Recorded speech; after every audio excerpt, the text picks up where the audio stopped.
దేవుని పరిశుద్ధ నామమునకు స్తోత్రము కలుగునుగాక. హోప్ ఛానల్ని వీక్షిస్తున్న ప్రతి ఒక్కరికి కూడా శుభాభివందనాలు తెలియచేస్తూ ఉన్నాము. మనము పరిశుద్ధ గ్రంథములో స్త్రీల గురించి ధ్యానం చేసుకునిచున్నాము. ఈరోజు మనము అత్తను హత్తుకు జీవించిన రూతు విషయాన్ని మనము ధ్యానం చేసుకుందాం. రూతు ఎలాగా జీవించినది, మోడుబారిన తన జీవితం ఎలా చిగురించినదో బైబిల్ గ్రంథము ద్వారా మనము ధ్యానం చేసుకుందాం. తలలు ఉంచినట్లయితే ప్రార్థన. పరిశుద్ధుడా, ప్రేమ నమ్మకం కలిగిన మా తండ్రి, మీ పరిశుద్ధ ఘనమైన శ్రేష్టమైన నామమును బట్టి ప్రభువా మీకు స్తోత్రములు. మీ కృప చొప్పునైనా ఈ దినమందున తండ్రి పరిశుద్ధ గ్రంథము నుండి ప్రభువా రూతు గ్రంథమునైనా ఆమె యొక్క జీవన విధానమును తండ్రి మోడుబారిన జీవితంలో ఎలాగా మరి చిగురించిందో ప్రభువా విషయాలు మేము తెలుసుకునేలాగున మీ పరిశుద్ధమైన వాక్యముతోనైనా బిడ్డలతో మాట్లాడి మీకు సాక్షిగా జీవించే ధన్యతను కలుగు చేయమని యేసు నామమును బట్టి ప్రార్థిస్తూ ఉన్నాము తండ్రి, ఆమేన్. దేవుని యొక్క పరిశుద్ధ గ్రంథములో రూతు, ఈ రూతు అనగా సౌందర్యవతి అని అర్థము. ఈమె మోయాబీరాలు, లోతు పెద్ద కుమార్తె సంతానం నుండి వచ్చినది. ఈమె బెత్లెహేము వాడగు మహ్లోనును అతనిని వివాహమాడెను. తన అత్త అయిన నయోమి, తన భర్త ఎలీమేలెకు 2 కుమారులు. వారి 2 కుమారులు మోయాబు దేశములోనే మరణించున్నారు. తరువాత నయోమి సొంత ఊరగు బెత్లెహేమునకు రాగోరగా రూతు కూడా తన అత్తని విడిచిపెట్టక బెత్లెహేమునకు వచ్చింది. అయితే ఈ ప్రసంగంలో శాపగ్రస్తమైన వంశములో నుండి వచ్చిన రూతు యేసుక్రీస్తు ప్రభు యొక్క వంశావళిలోకి చేర్చబడటానికి ప్రధాన ఉద్దేశాన్ని మనము ధ్యానం చేసుకుందాం. నయోమిని హత్తుకొని వెంబడించినటువంటి రూతు. పరిశుద్ధ గ్రంథము నుండి మొదటి రూతు గ్రంథము 1వ అధ్యాయము 14వ వచన భాగమును మనం జ్ఞాపకం చేసుకున్నప్పుడు అక్కడ వారు ఎలుగెత్తి ఏడవగా ఓర్పా తన అత్తను ముద్దు పెట్టుకొనెను, రూతు ఆమెను హత్తుకొని ఇట్లనొచ్చు ఉన్నది. కాబట్టి 2 కోడళ్ళు కూడా నయోమి మీ ఇంటికి వెళ్ళండి, మీ తల్లిదండ్రుల యొక్క గృహాలకు వెళ్ళండి, మీ జీవితాన్ని మీరు మరలా చూసుకోమని చెప్తున్నప్పుడు ఓర్పా వెళ్ళింది. రూతు మాత్రము తన యొక్క అత్తను హత్తుకొని ఆమె ఉంది.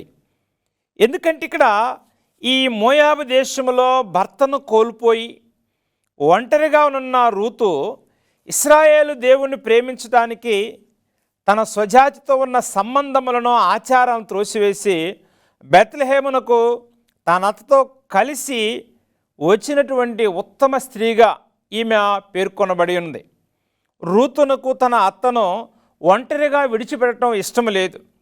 ఏమాత్రం ఇష్టపడక నిష్ప్రయోజనమైన ఈ లోకాశలను విసర్జించి అత్తను ప్రేమించి వెంబడించి ఆదర్శం గల కోడలుగా మిగిలిపోవాలని ఈమె భావించింది. ఇదిగో ఆమెకు పుట్టినటువంటి 2 కుమారులు చనిపోయి ఉన్నారు, కట్టుకున్న భర్త చనిపోయి ఉన్నాడు. ఇప్పుడు ఎవరు ఆమెని పోషిస్తారు? ఈ యొక్క విధానంలో రూతు తన అత్తను హత్తుకొని నేను నీతోనే ఉంటాను, నీ జనమే నా జనము అని ఇక్కడ నీ దేవుడే నా దేవుడని భావించున్నది. ఇంకా లోతుగా మనం పరిశీలన చేసినట్లయితే మోడుబారిన నా జీవితానికి శాపగ్రస్తమైన ఈ మోయాబు దేశంలోనే ఉంటే నా జీవితము బాగుండదు. కాబట్టి నీ దేవుడైన యెహోవాను నేను అనుసరిస్తాను. ఆయన జీవము కలిగిన దేవుడు, సర్వశక్తి కలిగిన దేవుడు, గొప్ప కార్యములు చేసే దేవుడు. కాబట్టి నిన్ను విడిచి నన్ను వెళ్ళొద్దని చెప్పవద్దు, నేను నీతోనే ఉంటానని ఈమె తెలియచేస్తుంది. ఈమె ఇక్కడ మోడుబారిన ఈమె జీవితంలో ఎప్పుడైతే అత్త యొక్క దేవుణ్ణి విశ్వాసం కలిగి నమ్మిందో ఈమె పనిలో నిలకడగా జీవిస్తూ ఉంది. ఆ యొక్క బెత్లెహేమునకు వెళ్ళిన తర్వాత ఏ పని అయితే అప్పగించున్నదో ఆ పనిలో నిలకడ కలిగినటువంటి ఒక స్త్రీగా ఆమె ఆ విధానం మనకు తెలియచేస్తూ ఉన్నారు. ఋతు గ్రంథము 2వ అధ్యాయం 23వ వచనం చదువుకున్నట్లయితే, కాబట్టి యావల కోతయు గోధుమల కోతయు ముగియు వరకు ఆమె ఏరుకొనుచు బోయేజు పనికత్తెల యొద్ద నిలకడగా ఉండి తన అత్త ఇంట నివసించెను. ఈమె వేరొక పొలంలోనికి వెళ్ళలేదు.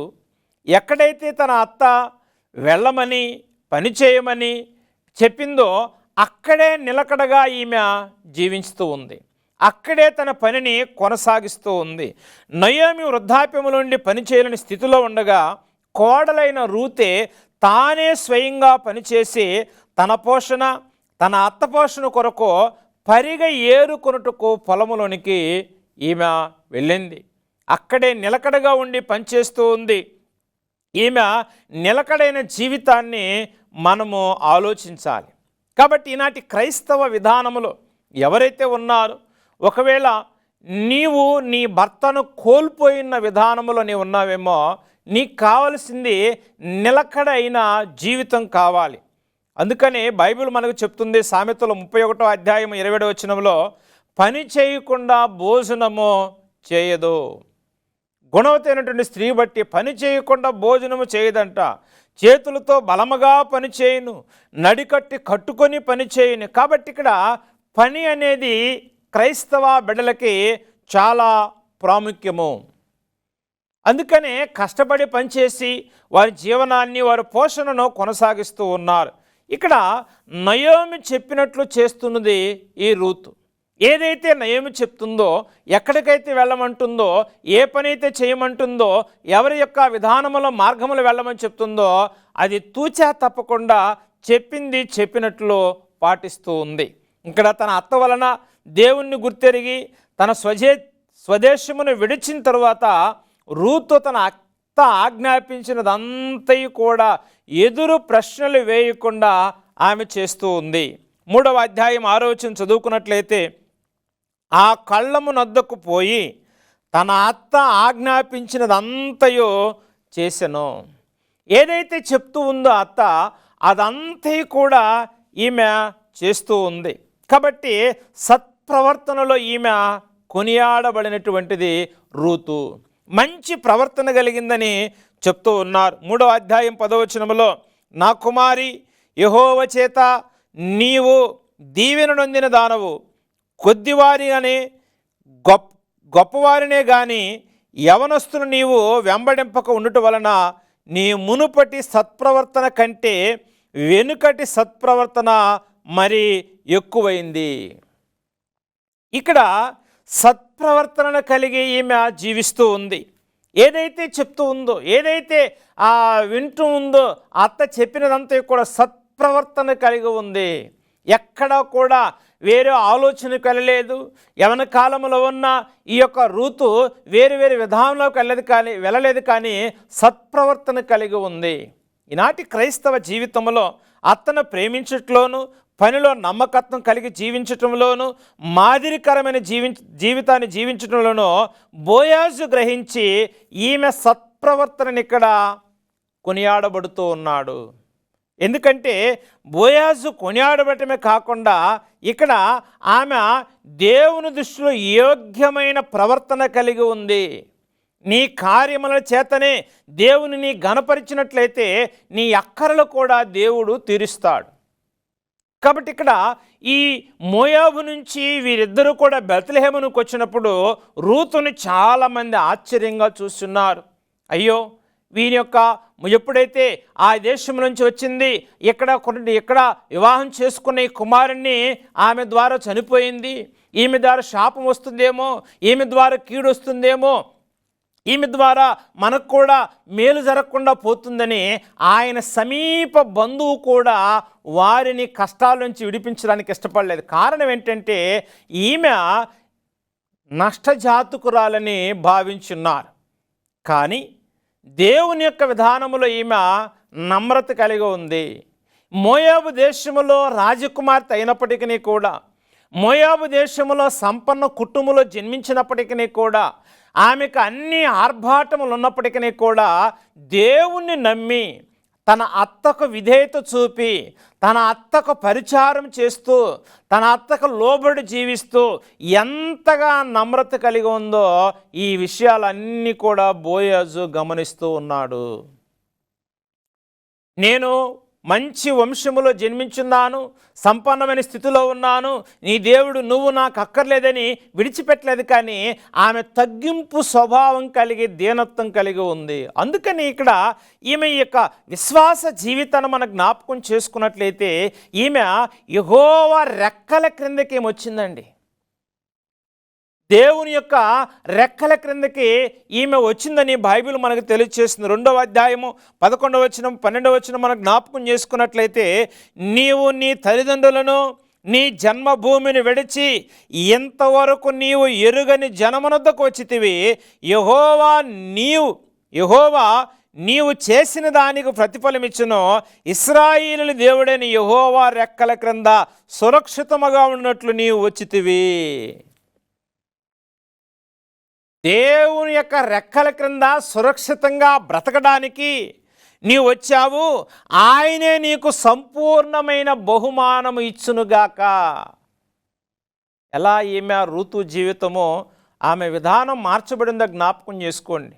దేవుని యొక్క రెక్కల ద్వారానే నాకు సురక్షితం వచ్చింది. దేవుని యొక్క రెక్కల చాటును కాకుండా, ఆయన యొక్క కృప కింద లేకుండా, నేను దగ్గర డబ్బు ఉంది, అన్ని పనులు ఉన్నాయి, సమస్తం ఉంది, కానీ నా జీవితం మోడుబారిపోయింది.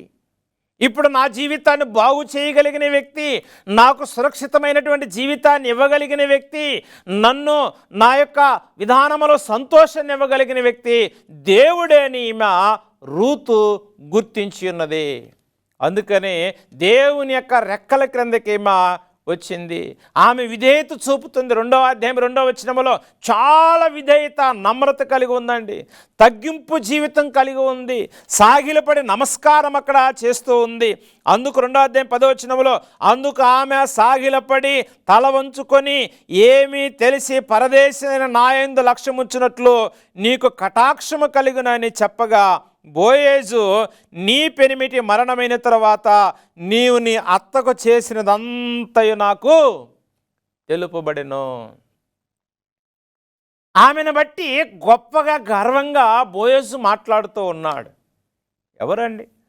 భర్త చనిపోయిన తర్వాత నువ్వు కన్నా కుమారుడు చనిపోయాడు, ఇక నీకు నాకు ఏం సంబంధం లేదు, నేను నిన్ను చూడను, నిన్ను పట్టించుకోను అన్నటువంటి స్త్రీలు ఎందరో ఈ యొక్క జీవితంలో జీవిస్తూ ఉన్నారు.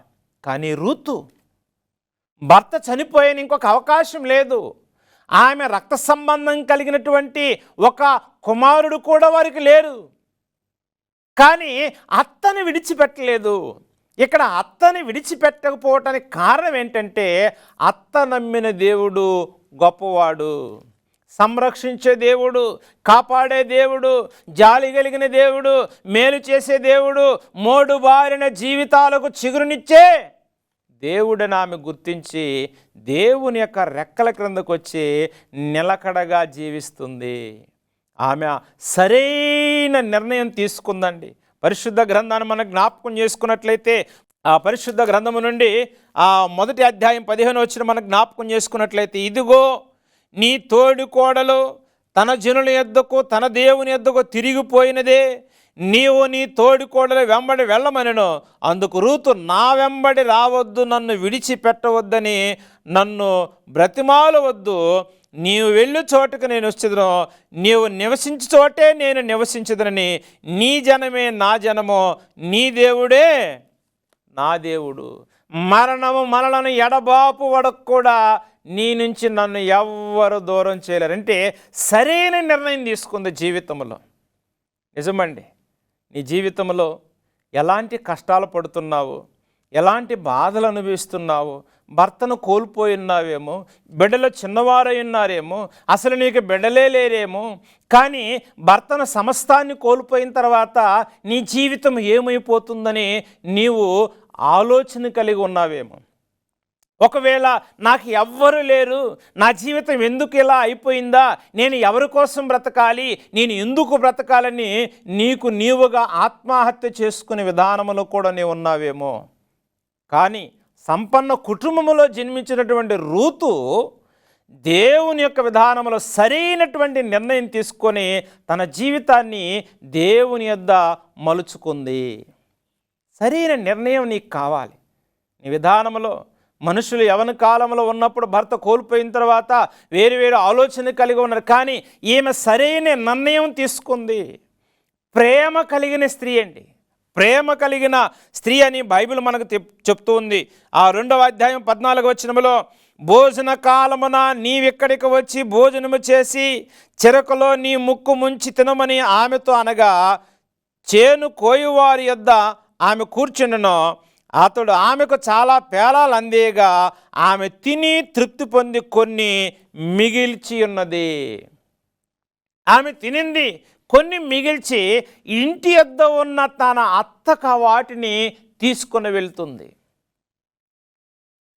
నన్నే ప్రాణంగా ప్రేమిస్తూ ఉంది నా అత్త, నా ఇంటి యొద్ద ఒక వృద్ధాప్యములో నా అత్త ఉంది, కానీ ఈమె తిని ఈమె జీవితమే చూసుకోలేదు, కానీ ప్రేమ కలిగి ఈమె ఉంది.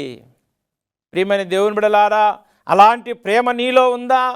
నీవు నీ యొక్క జీవన విధానాన్ని బట్టే, నీ జీవితాన్ని బట్టే, నీ సుఖము కోసమే నువ్వు ప్రాకులాడుతున్నావేమో, కానీ రూతు తన అత్త యొక్క విధానములో ప్రేమ కలిగి జీవించింది.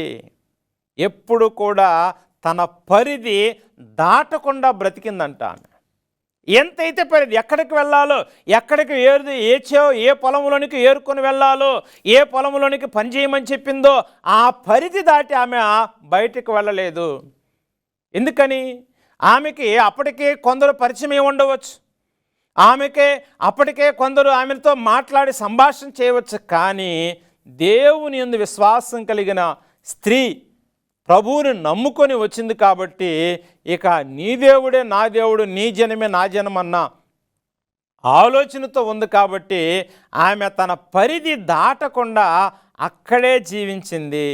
ఈమె క్రియలతో మంచి జీవితం జీవించిందంట.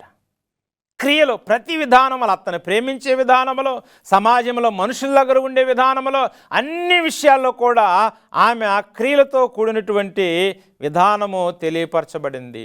అందుకని బోయజు చెప్తాడు, అక్కడున్న యవ్వనులకు కూడా ఆజ్ఞించాడంట, ఈమె జోలికి ఎవ్వరు కూడా రావద్దు. అంటే అల్లరి చేసే మోకలో ఉన్నప్పటికీ కూడా బోయజు ఆమె సత్ప్రవర్తన బట్టి, ఆమెను ప్రేమించే విధానమును బట్టి, ఆమె తన అత్త విషయంలో పరిచయం చేసే విధానమును బట్టి, దేవుని నమ్మి ఎంత వినయము విధేయత కలిగిన ఉన్నదను బట్టి ఆమెను బట్టి ఆ యవనులకు బోయజు ఆజ్ఞాపించున్నాడు. కాబట్టి ప్రియమైన దేవుని బిడ్డలారా, దేవుని యొక్క విధానములో యేసు ప్రభు నమ్మిన నీవు మోడుబారిన నీ జీవితంలో చిగురించాలంటే దేవుని దగ్గర నీవు అవకాశం ఇవ్వాలి. దేవునికి అవకాశం ఇవ్వకుండా, ఇదిగో నా జీవితం ఇలా అయిపోయింది కాబట్టి నేను ఇంకొక మార్గాన్ని చూసుకుంటే మేలేమో, ఇంకొక ఆలోచన కలిగి ఉంటే మేలేమో, ఇంకొక విధానంలో బ్రతికితే మేలేమని నీవు ఆలోచన చేస్తున్నావా? లేక నీకు అలాంటి ఆలోచన చెప్పేవాళ్ళు ఉన్నారేమో, ఆ తర్వాత తీరని శోకంలో, బాధల్లో, చిక్కుల్లో పడి నశించిపోతున్నావేమో జ్ఞాపకం చేసుకో. ఋతు లాంటి మోడుబారిన జీవితం నీకు ఉందా? అది చిగురించాలంటే నీలో మరలా సంతోషాన్ని నెలకొల్పాలంటే, నీవు నీ కుటుంబస్తులకి ఆ గౌరవప్రదమైనటువంటి విధానంలో ఉండాలంటే, దేవునికి లోబడి జీవిస్తే మంచి జీవితాన్ని దేవుడు నీకు ఇస్తాడు. అందుకనే అత్తను ప్రేమించే విషయంలో, పని విషయంలో బోయాజు ఈమెను కొనియాడే విధానంలో చాలా నమ్మకంగా ఈమె ఉంది. కాబట్టి యేసు ప్రభు నమ్మిన విధానంలో ఎలాంటి యోగ్యత కలిగి నీవు ఉన్నావు? ఇలా ఉండబట్టే రూతు యేసు క్రీస్తు ప్రభు యొక్క వంశావళిలో చేర్చబడింది. మోయాబీలు శపితమైనటువంటి జనాంగమునకు సాదృశ్యముగా ఉన్నారు. అలాంటి మనుషుల్లో, అలాంటి వంశం నుంచి వచ్చినటువంటి ఈ స్త్రీ దేవుని యందు సరైన నిర్ణయం తీసుకోవటం ద్వారా యెహోవా రెక్కల క్రింద నేను సురక్షితంగా ఉంటానన్న ఆలోచన విధానం ఆమె ఏం చేసిందంటే, యేసుక్రీస్తు ప్రభు యొక్క వంశావళిలో ఈమె చేర్చబడింది. ఎంతటి ఘనత అండి! ఆ వంశంలో ఉన్నవారికి ఆ ఘనత లేదు. ఆ యూదా వంశములో ఉన్నవారికి ఆ ఘనత లేదు. కానీ దేవుడు ఎప్పుడూ కూడా వంశాన్ని బట్టి కాదు, లేకపోతే వారసత్వాన్ని బట్టి కాదు, కానీ నీ యొక్క మంచి ప్రవర్తన బట్టి దేవుడు నీకు ప్రతిఫలం ఇస్తాడు.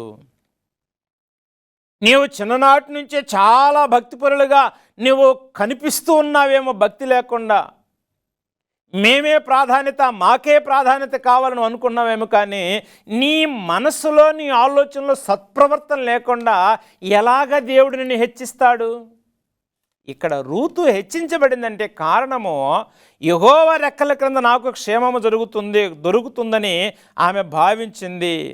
స్వదేశమును విడిచి సత్క్రియలను ఆసక్తి కలిగి జీవిస్తున్న రూతు ఆమె త్యాగాన్ని దేవుడు విడిచిపెట్టలేదు. నయోమి పెనిమిటికి సమీప బంధువైన ఆస్తిపరుడు రూతును వివాహమాడి ఉన్నాడు. ఇక్కడ ఆ అత్త దీవెనకు పాత్రురాలైన రూతులో మరో గొప్ప సంగతి గ్రహించాలేందంటే, రూతు బోయజు ఒబేదేదును కనగా ఒబేదేదు యెషయాని, యెషయా దావీదును కనెను. దావీదు అనేక తరాలకు దావీదు కుమారుడైన క్రీస్తు ప్రభువులు వారు జన్మించటము జరిగింది. ఇదంతా కూడా రూతు చేసుకున్న అదృష్టము. యేసు ప్రభు యొక్క వంశావళిలో చేర్చబడింది. ప్రియమైన దేవుని బిడ్డలారా, నీవు కూడా యవన స్త్రీలుగా నీ వివాహం చేసుకున్నావేమో, నీవు ఒకవేళ మోడుబారిన నీ జీవితము చిగురించాలంటే దేవుని యొక్క రెక్కల క్రిందకి నీవు రావాలి.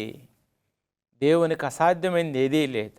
నీ జీవితాన్ని బట్టి నువ్వు ఆలోచన చేసుకున్నావేమో, నీ జీవితాన్ని బట్టి మోడుబారిని నీ జీవితానికి నీవే నిర్ణయాలు తీసుకుంటున్నావేమో, కొన్ని ప్రణాళికలు వేసుకుంటున్నావేమో, ఎవరైనా నీకు మాటలు చెప్పేవారు ఉన్నారేమో. అవేమీ కాదు. మోడుబారిన నీ జీవితం చిగురించాలంటే అది యేసు ప్రభు వారికి సాధ్యమవుతుంది. ఆయన యందు విశ్వాసము కలిగి ఉండు, ఆయన యందు నమ్మకం కలిగి ఉండు, దేవుని నిరీక్షణ కలిగి ఉండాలి. ఉత్తమరాలైన కోడలుగా, సత్ప్రవర్తన కలిగిన యోగ్యురాలుగా, శాపగ్రస్తమైన వంశములో నుండి రాబడి క్రీస్తు వంశావళిలో చేర్చబడి ధన్య జీవితాన్ని అనుభవించినటువంటి రూతు జీవితాన్ని మర్చిపోవద్దు. నెమరు వేసుకో, జ్ఞాపకం చేసుకో, ధ్యానం చేసుకొని యేసు క్రీస్తు ప్రభు వారికి దగ్గర సంబంధం కలిగి ఉన్నట్లయితే పరిపూర్ణమైన దీవెన, ఆశీర్వాద, సంతోషాన్ని దేవుడు నీకు దయచేస్తాడు. దేవుడి మాటలు దీవించి ఆశీర్వదించబడును గాక. ఆమేన్. ప్రార్థన చేసుకుందాం. మహాపరిశుద్ధుడా, మమ్మల్ని మిక్కిలిగా ప్రేమించిన మా పరలోకపు తండ్రి, మీ పరిశుద్ధ నామమును బట్టి నాయన మీకు స్తోత్రములు. ఇదిగో ప్రభువా, ఈరోజు నాయన రూతు గ్రంథము ద్వారా రూతు యొక్క జీవిత విధానము నాయన మేము తెలుసుకొని ఉన్నాం ప్రభువా. ఈ మాటల ద్వారా నాయన గొప్ప గొప్ప సంగతులు ప్రభువా మేము నేర్చుకుని ఉన్నాము తండ్రి. నీ బిడ్డలు ఎవరైతే మోడుబారిన వారి జీవితాల్లో ప్రభువా ఉన్నారో నాయన, వారి జీవితాన్ని బట్టి నిరాశలు, నిస్పృహలు కలిగి, దుఃఖము, నిట్టూర్పులు కలిగి ఎవరైతే ఉన్నారో ప్రభువా, నా జీవితం మధ్యంతరంలోనే ఇలా అయిపోయింది, నాకు ఎవరు బిడ్డలు కూడా లేరు, నాకెవరు బంధువులు కూడా లేరని నిరాశ కలిగిన జీవితంలో ఉన్నారేమో ప్రభువా. అందును బట్టి నాయన వారు వేరు ఆలోచన కలిగి, వేరు ఉపాయములు కలిగి జీవించడానికి, బ్రతకడానికి వారు ఆలోచిస్తున్నారేమో ప్రభువా. అది కాదు తండ్రి. యెహోవా రెక్కల క్రింద సురక్షితం దొరుకుతుందన్న విధానాన్ని, మంచి భక్తిని, పరిపూర్ణమైనటువంటి ఆలోచనలు వారు ఉండులాగున యేసు క్రీస్తు ప్రభు యొక్క మాటలందు ప్రభువా నమ్మకం కలిగి జీవించలాగున మీ పరిశుద్ధాత్మ దేవుని యొక్క సహాయమును, నడిపింపును ప్రభువా నీ బిడ్డలకు మీరు దయచేయమని ప్రార్థిస్తున్నాము తండ్రి. ఈ సమయంలో మోడుబారిన జీవితాలను బట్టి నాయన ఎవరైతే దుఃఖిస్తూ ఉన్నారో, బాధపడుతూ ఉన్నారో వారిని మీరు కటాక్షించండి. వారి ఎడల ప్రభువా మీ ప్రేమను చూపమని, మీ పరిపూర్ణమైనటువంటి కాపుదల, భద్రతను వారికి అనుగ్రహించమని త్వరలో రానున్న మా ప్రభువును, మా రక్షకుడునైనా నజరుడిని యేసు నామమును బట్టి ప్రార్థిస్తూ ఉన్నాము తండ్రి. ఆమేన్.